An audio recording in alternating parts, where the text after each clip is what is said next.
Deu-lhes Jesus autoridade sobre espíritos imundos para expelir e para curar toda sorte de doenças e enfermidades.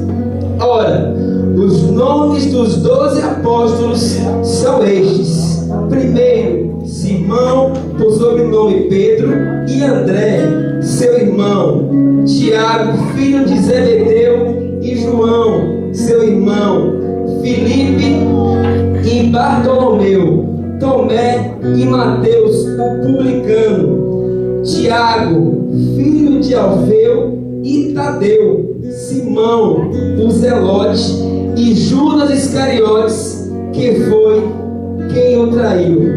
A esses 12 enviou Jesus, dando-lhes as seguintes instruções: não tomei rumo aos gentios, nem entreis em cidade de samaritanos, mas de preferência procurai as ovelhas perdidas da casa de Israel. E à medida que seguirdes, pregai que está próximo o reino dos céus.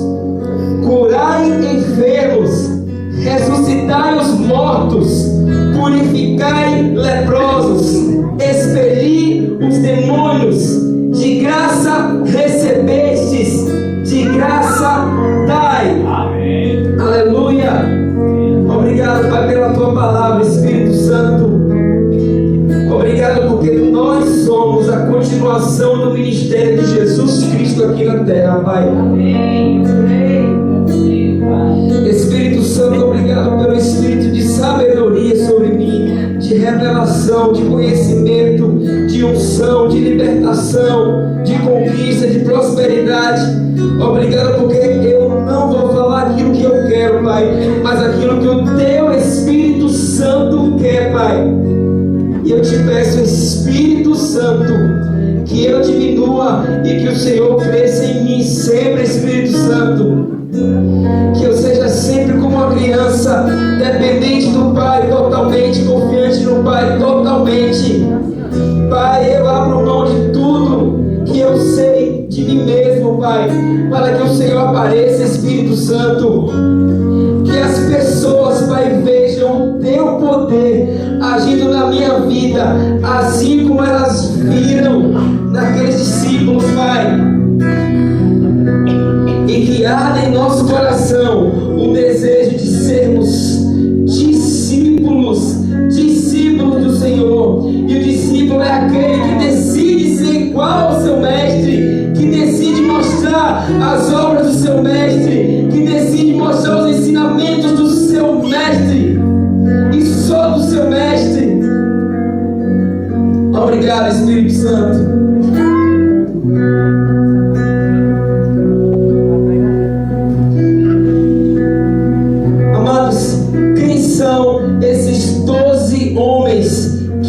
Impactaram a terra. Quem são esses 12 homens que revolucionaram a história do mundo? Vamos saber disso nessa noite. Isso é muito importante. Pedro, André, Tiago, João, Filipe, Bartolomeu, Tomé, Mateus, outro Tiago, Tadeu, outro Simão e Judas, que o traiu. No contexto da época, queridos, acontecia algo em Israel, nação dominada pelo judaísmo. Todo menino que nascia naquela época de Cristo aqui na terra, ele era obrigado a aprender, criança ainda, toda a lei de Moisés. Criança, quando criança, você entende? Quando pequenininho, ele era obrigado a decorar todo o Pentateuco, os 5 primeiros livros da Bíblia. Isso é exemplo para você, grandão?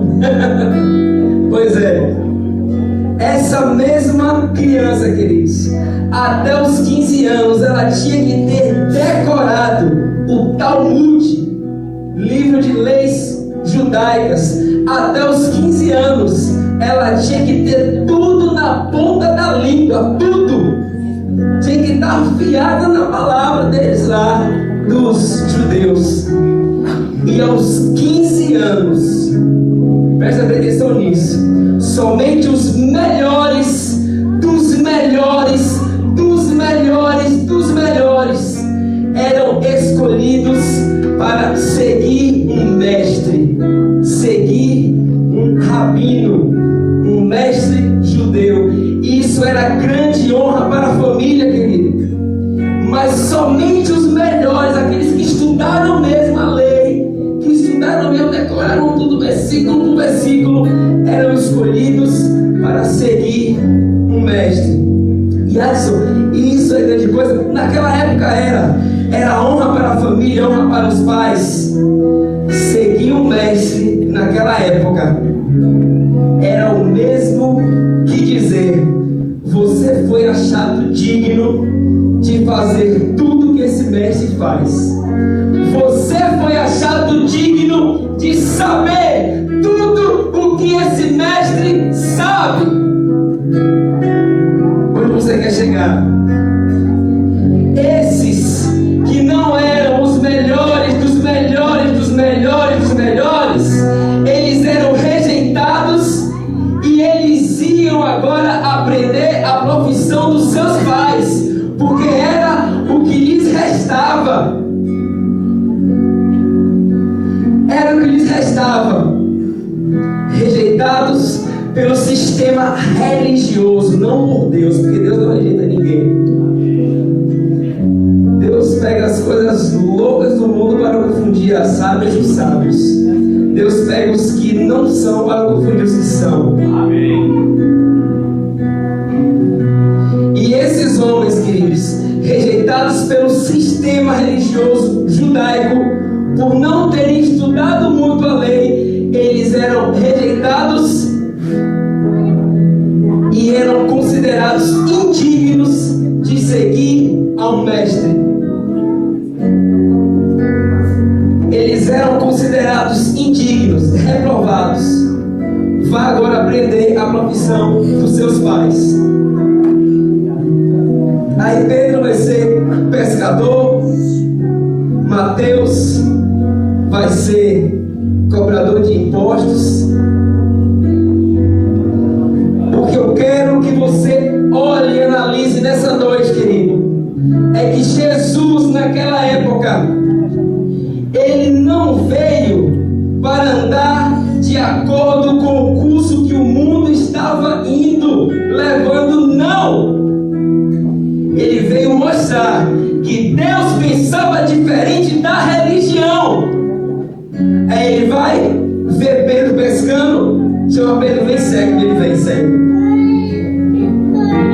Vê Levi, que na verdade é Mateus, cobrando impostos, chama ele, vem, me segue, ele vai segue.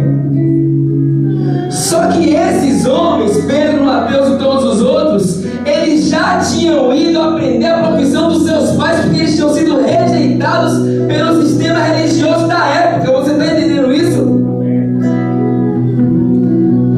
Só que o que os rabinos ensinavam àqueles melhores dos melhores dos melhores era que viria um Messias, um Cristo, um enviado de Deus que tiraria o pecado do mundo. E esse mestre, ele já estava entre eles, e esse mestre estava pegando aqueles que tinham sido excluídos do sistema religioso da época, pegando aqueles e falando: venha, porque eu vi em você alguém digno de me seguir. Aleluia. Assim Deus faz hoje, querido. Deus pega as coisas que não são para confundir as que são. Você está entendendo? Se alguém diz que você não quer ser nada, não ia dar para nada que preste, eu quero dizer a você que Deus tem a palavra final. Amém. Amém, querido? Glória a Deus. Aí ele pega aqueles homens que não serviam para a religião e chama eles para andar com o mestre, mas não um simples mestre rabino, mestre dos judeus, não. Agora o mestre dos mestres, o mestre a quem os rabinos estudavam e ensinavam aqueles melhores dos melhores. Você está entendendo isso, querido? O que eu quero dizer a você nessa noite, grave, não esqueça, que fique marcado na sua mente, é que o maior avivamento que já aconteceu na história da igreja veio exatamente daqueles homens que estavam marginalizados, que estavam escanteados, que estavam excluídos pela religião. Você está entendendo, querido?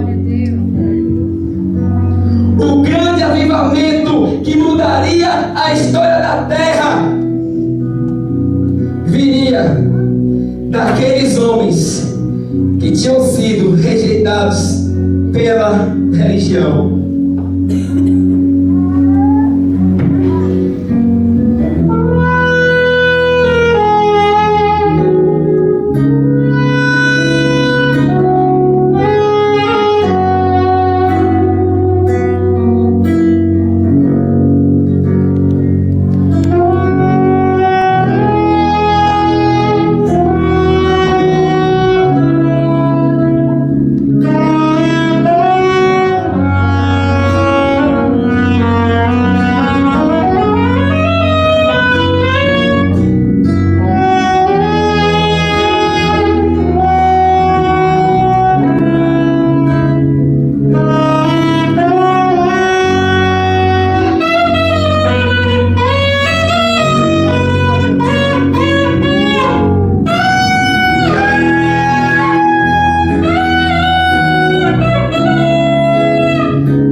Nós precisamos acordar para uma realidade.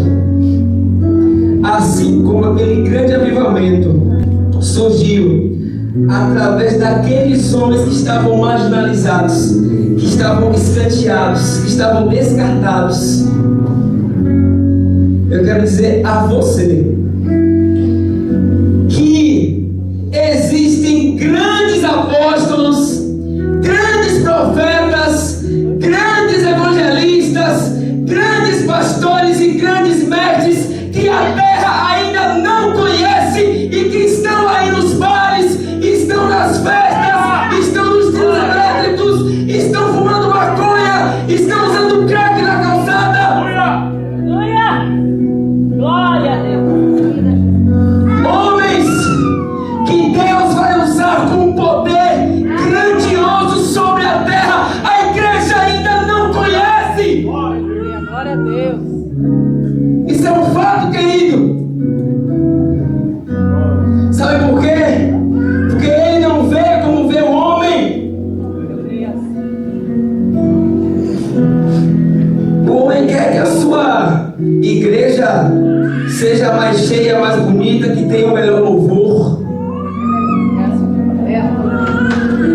E nós precisamos entender, queridos, que o grande avivamento antes do arrebatamento da igreja será composto ainda por homens e mulheres que não estão na igreja.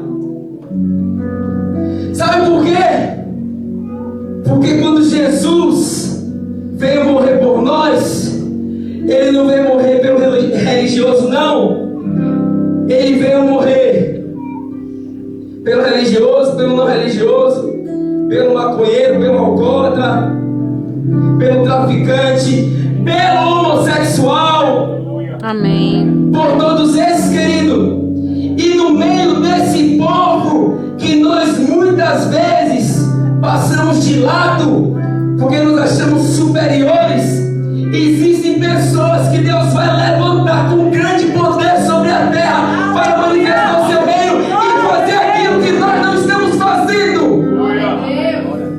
A questão é que muitas vezes nós nos comportamos exatamente como o sistema religioso judeu da época, julgando pelo que vemos. porque ele usa uma tatuagem, ele usa um brinco. Ei, querido! Eu lembrei de você, mas tudo bem. Obrigado. Olha a Deus. A gente às vezes olha, né? Uma tatuagem, um brinco, a roupa que o irmão veste. Queridos, quando Jesus vier buscar a sua igreja, o brinco vai ficar, a tatuagem, o corpo tatuado vai ficar. Deus não está olhando para isso, porque olha, diz a você, Ele não vê como vê o homem. Se Ele visse como vê o homem, Jesus iria buscar um mestre rabino e falar: olha, eu sou esse Messias aí que você fala, e eu quero o melhor dos melhores para andar comigo. Aqueles que estudaram muito a meu respeito, eu quero esses aí. Mas não! Porque Deus, Ele anda na contramão do mundo, e se nós andarmos conforme o curso do mundo, nós caminharemos para a morte. Nós temos que andar como Deus, na contramão do mundo, queridos. Mas Edson, como é e quando é que esses grandes apóstolos, que esses grandes profetas, esses grandes evangelistas, esses pastores e mestres irão fazer essas grandes obras com poder e glória? Eu vou te falar agora. Quando nós entendermos que a igreja não é um cruzeiro de férias, e sim um bote salva-vidas, que nós precisamos ir até eles, revelar o amor de Deus para eles, queridos. Glória a Deus. Nós precisamos ir buscá-los. Mas o grande problema é, isso veio de uma conversa maravilhosamente deliciosa ontem com o Espírito Santo. E eu falei: Espírito Santo, me fala uma coisa. A primeira coisa que eu ouvi no meu espírito, falando a você que eu ouvi, foi assim: vocês andam distraídos. Vocês andam distraídos. E se vocês estiverem distraídos, esses apóstolos, profetas, evangelistas, pastores e mestres que estão aí nas calçadas caídos, não vão ser levantados, porque vocês estão preocupados em exaltar vocês mesmos. Está entendendo, querido? Deus tem aí na rua homens que vão fazer em nome de Jesus coisas que eu e você nunca fizemos. Nunca fizemos. Nunca fizemos. Precisamos entender de uma vez por todas, queridos, que a igreja é um bote salva-vidas. É aquela que dá a mão, que pede socorro. É aquela que na verdade oferece a mão ao que nem está pedindo socorro, mas está se afogando. Oferece a mão. E o Espírito Santo me disse: a igreja, Adson, vocês andam distraídos. Distraídos com o seu crescimento. Distraídos porque os evangélicos no Brasil estão crescendo. Distraídos porque vocês só querem ver a igreja, instituição bonita, arrumada e organizada. Distraídos porque vocês querem sempre uma música mais bonita do que na outra igreja. Vocês estão distraídos até com as próprias bênçãos. Vocês estão distraídos. E ele me lembrou, lembra de Marta e Maria? Jesus chega na casa delas. Marta estava lavando o prato, arrumando a casa, agoniada na correria. E Maria, a palavra diz que ela quedava-se, que ela se jogava aos pés de Jesus Cristo. E o Senhor me disse: olha, a igreja anda exatamente como Marta, ocupada com muitas coisas, fazendo muitas coisas para Deus. Presta atenção, esse é o perigo da coisa. Fazendo muitas coisas para Jesus, para Deus. E ela disse assim: Senhor, não te importas que Maria fique aí? Manda ela vir me ajudar. Jesus pegou para ela e disse assim: Marta, presta atenção, Martas. Eu me incluo também como Marta. Marta, preste atenção. Você anda ansiosa com muitas coisas, Marta. Você anda ansiosa, inquieta, preocupada com muitas coisas, quando só uma coisa te importa, Marta. E Maria, que está aqui aos meus pés, escolheu a boa parte, e essa boa parte não lhe será tirada. Você entende, queridos, que nós andamos distraídos? A verdade é que pelo menos 95% da igreja do século XXI não busca Deus. Eu não sou juiz, querido. Eu não sou juiz, não. Eu estou falando de fato. Sabe por quê? Se a igreja buscasse a Deus, nós andaríamos tão cheios do poder do Espírito Santo, manifestaríamos obras tão grandes, que nós não faríamos esforço para pregar o Evangelho, não precisaríamos de tantas cruzadas e campanhas. Sabe por quê? Porque as nossas obras chamariam tanto a atenção que a Globo ia pregar o Evangelho de graça para nós. Porque daria Ibope. Você entende, querido? É uma verdade. Me desculpe, mas eu não sei fazer às vezes. Eu não sei o que tem que ser feito, botando vocês para cima, fazer vocês darem glória a Deus, aleluia. Eu sou guiado pelo Espírito, o Espírito me guiou a falar isso. Glória a Deus. Porque Ele ama você. Porque Ele ama você, querido. E Ele quer que a igreja desperte. Ele quer que nós, acordemos. Amém. Glória a Deus. Acorda, Yadson. Amém. Aleluia, glória a Deus. Comer um cachorrinho de vez em quando, não levar pra ninguém. Vai acordar, acorda, Luciana.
não andarmos tão ansiosos e ocupados e sobrecarregados como Marta andava. Aliás, mas eu estou trabalhando para o Senhor. Ei, Marta também estava. Jesus estava na casa dela e ela estava fazendo coisas para Jesus. Mas o grande problema nosso, sabe o que é, queridos? O ativismo religioso faz com que a gente faça aquilo que Deus manda e aquilo que Ele não manda também, porque a gente está fazendo para Ele. Você está entendendo, querido? E não precisa isso. Marta, Marta, você anda ansiosa e preocupada com muitas coisas, quando só uma coisa é necessária. E Maria escolheu a boa parte. O chamado dessa noite é para que sejamos como Maria, querido. Nos lancemos aos pés do Mestre dos mestres, do verdadeiro Mestre. Sabe por quê, querido? Porque o mundo, ele anseia. A palavra diz que a criação geme e suporta angústias até agora, aguardando a manifestação dos filhos de Deus. E quem são esses filhos? Tem filho de Deus aqui? A criação geme e suporta angústia até agora, esperando a sua manifestação, querido. Mas quem me justifica é Deus. Você está me julgando. Deixa eu te falar uma coisa. Eu não estou julgando você, querido. Se você não é humilde o suficiente para ouvir essa palavra, eu quero dizer a você que você não vai crescer em nada na vida. Porque uma das maiores qualidades e virtudes de um homem é o homem ser ensinável. Amém. Aleluia. Ensinável. Ensinável.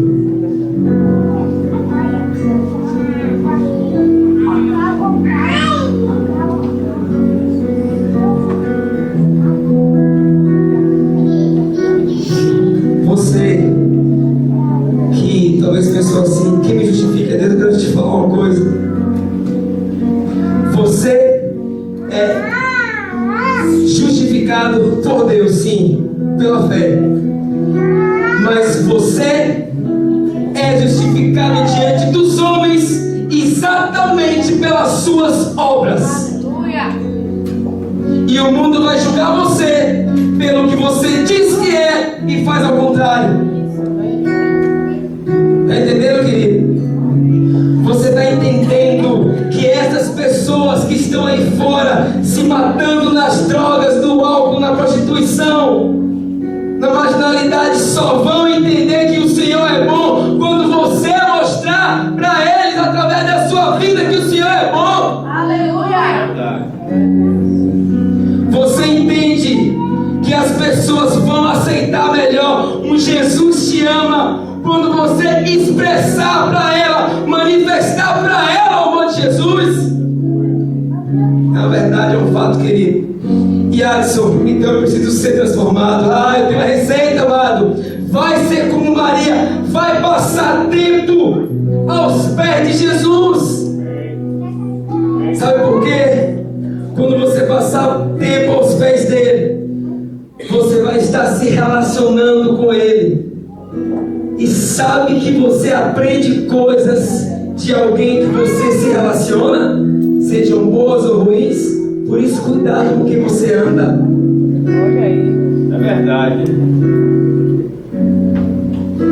Se você quer manifestar o caráter de Deus aqui nessa terra, se lance aos pés de Jesus. Passe tempo com Ele, falando com Ele, se relacionando com Ele. Você não pode conhecer alguém que você não conhece.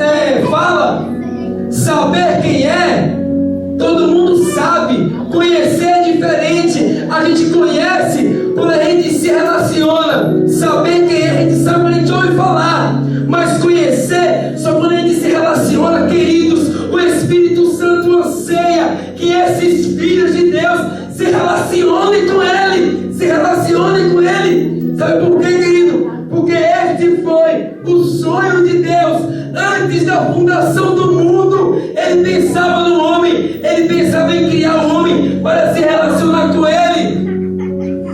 Adão jogou tudo para baixo. Mas Deus enviou Jesus. E Jesus restabeleceu a condição, o plano novamente, para que nós tivéssemos livre acesso ao Pai e tenhamos relacionamento com Ele. Porque Ele quer que você seja livre, amado. Livre, conversando com Ele como um pai. Paizinho, eu te digo isso, Pai. Eu quero ouvir o Senhor. Você fala, você ouve. Você fala, você ouve. Mas quando você está ansioso, querido, fazendo muitas coisas, até para a igreja, quando você faz o que Deus está mandando, o que Deus não está mandando também, para aprendermos dele. Porque quando nós aprendemos dele, nós seremos mais parecidos com ele. E quando nós andarmos por aí mostrando as mesmas obras dele, aqueles apóstolos, profetas, evangelistas, pastores e mestres que estão mortos por aí vão ver que existe uma esperança e vão querer conhecer essa esperança. Vão ver que existe uma fonte que jorra para a eternidade, e essa fonte se chama Jesus. E eles vão desejar, querido, sabe por quê, amado? Jesus disse: vá e dê fruto. Vá e dê fruto. Ei, igreja, vá e dê fruto. E sabe de uma coisa, querido? O mundo anda faminto. Quando o mundo olhar para você e ver um fruto bonito, saudável, agradável aos olhos, eles vão querer tocar, eles vão querer apalpar, vão querer experimentar, vão ver que é bom, querido. Mas que fruto é esse, Isaac, que você está falando? Fruto é exatamente a expressão visível do poder invisível que habita em você. Sabe que poder é esse que habita dentro de você e que impulsiona você a dar bons frutos? É exatamente o Espírito Santo de Deus. E eu quero dizer uma coisa a você, querido, presta atenção. Não existe um Espírito Santo classe A que habitou em Jesus aqui na terra e um Espírito Santo categoria B que hoje habita na igreja. Não, querido, é o mesmo Espírito. O mesmo Espírito que impulsionava Jesus a obedecer ao Pai em tudo, a manifestar as obras do Pai em tudo. O mesmo Espírito que habitava em Jesus aqui na terra é o mesmo que arrancou ele dentre os mortos, porque ele não tinha pecado. E é o mesmo que Jesus disse quando ele se referiu assim: ficai em Jerusalém até que todos sejais revestidos de poder.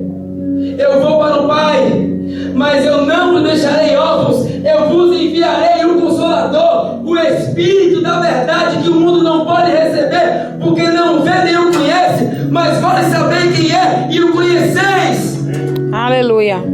Querido, é o mesmo Espírito que está dentro de você. Presta atenção, deixa eu te mencionar mais uma coisa. O Deus que disse haja luz, o Deus que pensou em você antes da fundação do mundo, esse Deus habita em você. Ele está dentro de você. Para quê, Alisson? Para que você vá por aí, cure os enfermos, ressuscite os mortos, liberte os cativos e oprimidos. Aleluia. Mas existe algo mais. Diga comigo assim: existe algo mais. Existe algo mais. Lembra que lá no início disse que seguir um mestre significava que você, como discípulo, poderia fazer tudo o que o mestre faz. Você poderia aprender tudo o que o mestre sabia fazer também? Pois é. Quando o mestre dos mestres, Jesus Cristo, chegou e escolheu aqueles excluídos, ele não disse apenas que eles poderiam fazer o que ele fazia. Ele disse: em meu nome vocês farão as minhas mesmas obras, e obras maiores ainda farão. Aleluia. O mestre que você serve, o mestre que escolheu você numa nação que você vivia, querido, ele diz a você que você pode fazer obras maiores das que ele fez aqui na terra. Você está entendendo isso? Glória a Deus. Abra essa Bíblia comigo em Lucas 6. Aleluia. Oh Deus, é maravilhoso, Pai.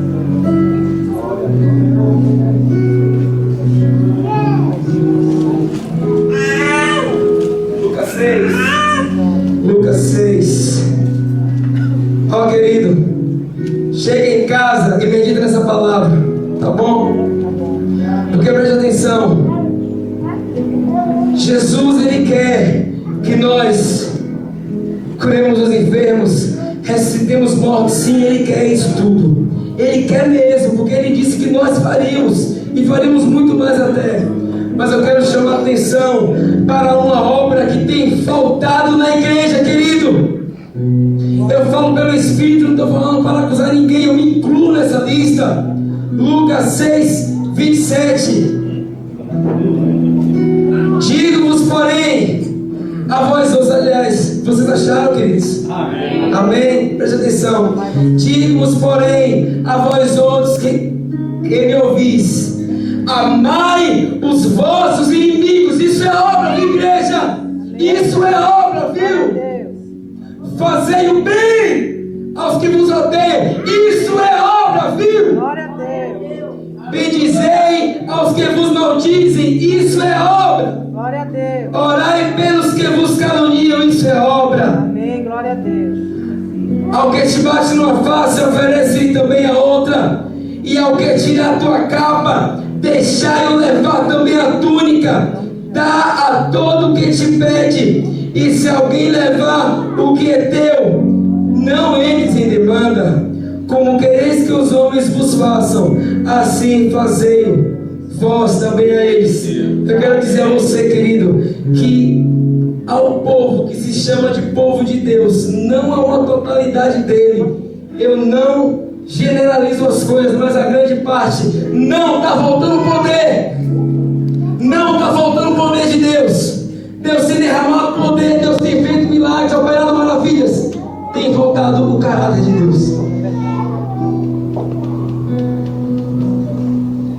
Eu quero dizer a você, amado, que o seu maior inimigo não é o diabo, porque ele foi derrotado por Jesus na cruz.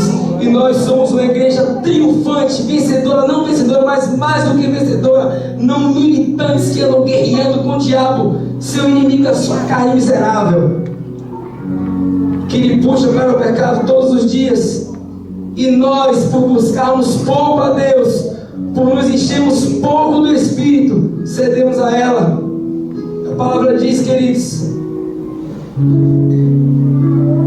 que nós não devemos nos inclinar para as coisas da carne, porque a inclinação da carne ela dá para a morte, mas a inclinação do Espírito ela dá para a vida e paz. Ó, queridos, para encerrar, fechar, eu quero falar algo a vocês. Como pessoas que Deus ama, eu quero encorajar vocês a usar o maior e melhor método de evangelismo que a terra pode conhecer, para que os marginalizados que te cercam venham para Cristo. O maior e melhor método, campanha cruzada, não que eu seja contra, nada disso, mas o melhor método de evangelismo que existe é que você seja como Jesus. Aleluia. Glória a Deus. Sabe por quê? Porque se não for assim, não é igreja. Se não foi assim, você está dizendo a Jesus que não valeu a pena ele derramar o sangue dele. Sabe por quê, amado? Cristo significa ungido. E nós somos ungidos. Nós somos Cristos aqui na terra.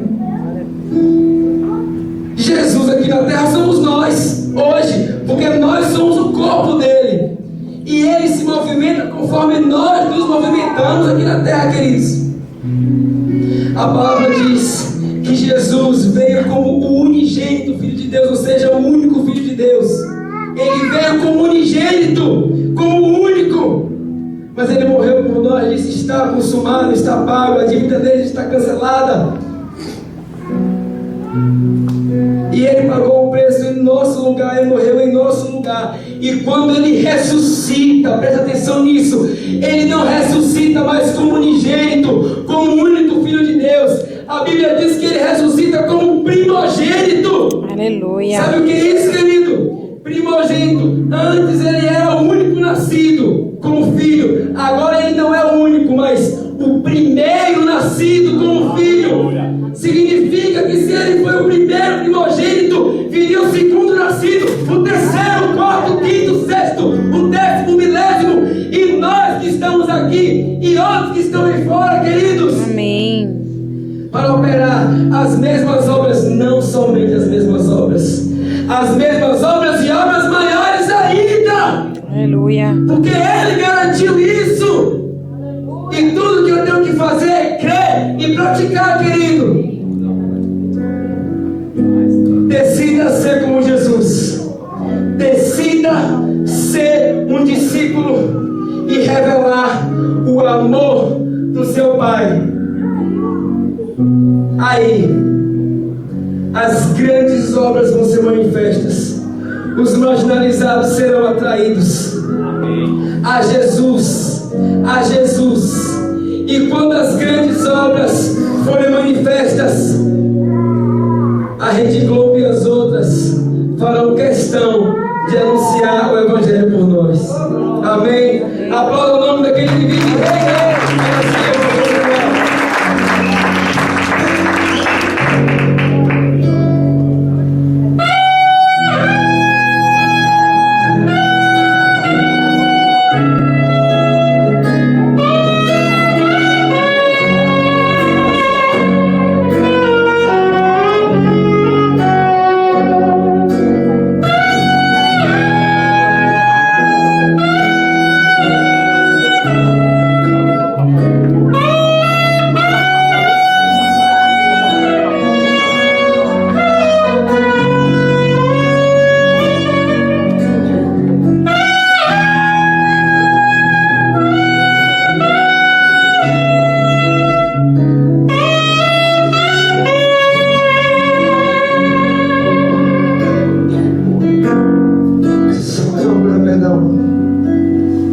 Você pode falar, Yadson, mas você falou que Deus vai levantar esses tatuados, esses maconheiros aí, esses traficantes, esses que usam 10 brincos na orelha, 10 pistas na língua. Que isso, Yadson? Isso não é o Deus que eu conheço não, para falar, é o que eu conheço, mas Deus é diferente.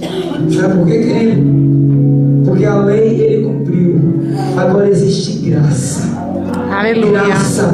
Graça é o favor de Deus para arrancar do fundo do poço, do mais profundo poço, o homem mais miserável que exista. Aleluia. Haja graça!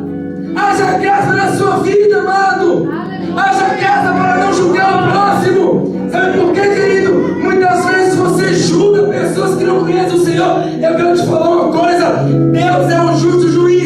E ele como justo, ele não julga ninguém pela luz que não conheceu. Amém. Entenderam, amado? Deus é um justo juiz. É atributo dele justiça. Ele vai requerer de você pelo que você sabe, pelo que você conhece. Agora, se pelo que você conhece dele, você manifestar obras más, querido, ele vai requerer de você também.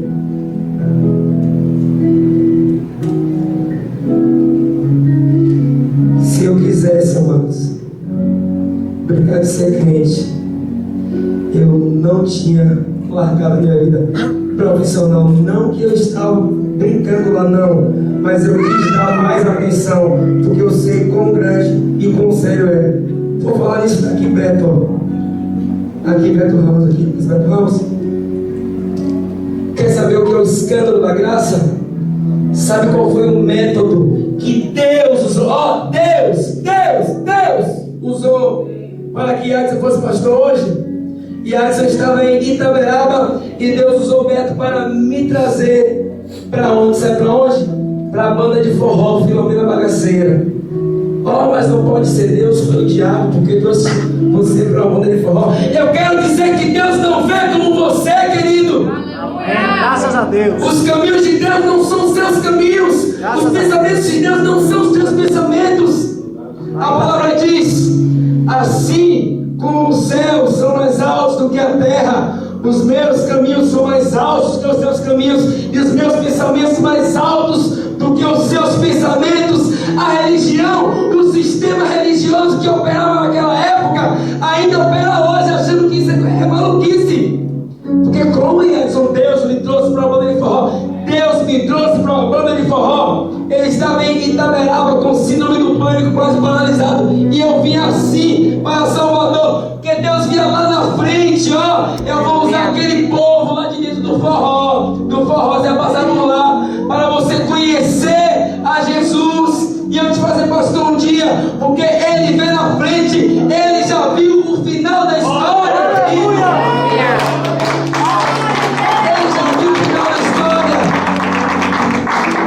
Obrigado, viu, Beto, por ter acreditado em mim. Sabe o que é isso? Eu chamo isso de o escândalo da graça. O grande escândalo da graça. Aquilo que faz com que o homem ache absurdo a forma que Deus age.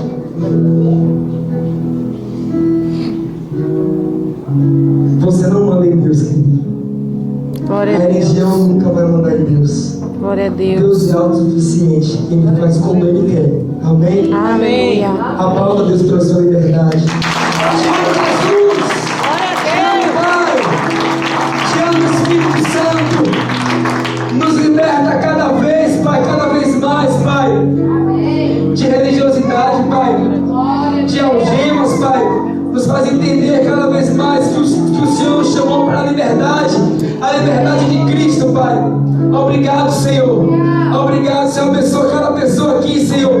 Se alguém estiver passando por alguma dificuldade, Pai, financeira, eu profetizo prosperidade, dinheiro chegando na vida dessa pessoa em nome de Jesus Cristo. Se existe algum enfermo aqui, assim como Jesus, eu ordeno enfermidade. Você conhece a minha voz? Em nome de Jesus, saia dessa pessoa em nome de Jesus. Eu declaro você curado e curado agora pelas feridas de Jesus Cristo. Eu declaro você livre de você mesmo e preso, agarrado a um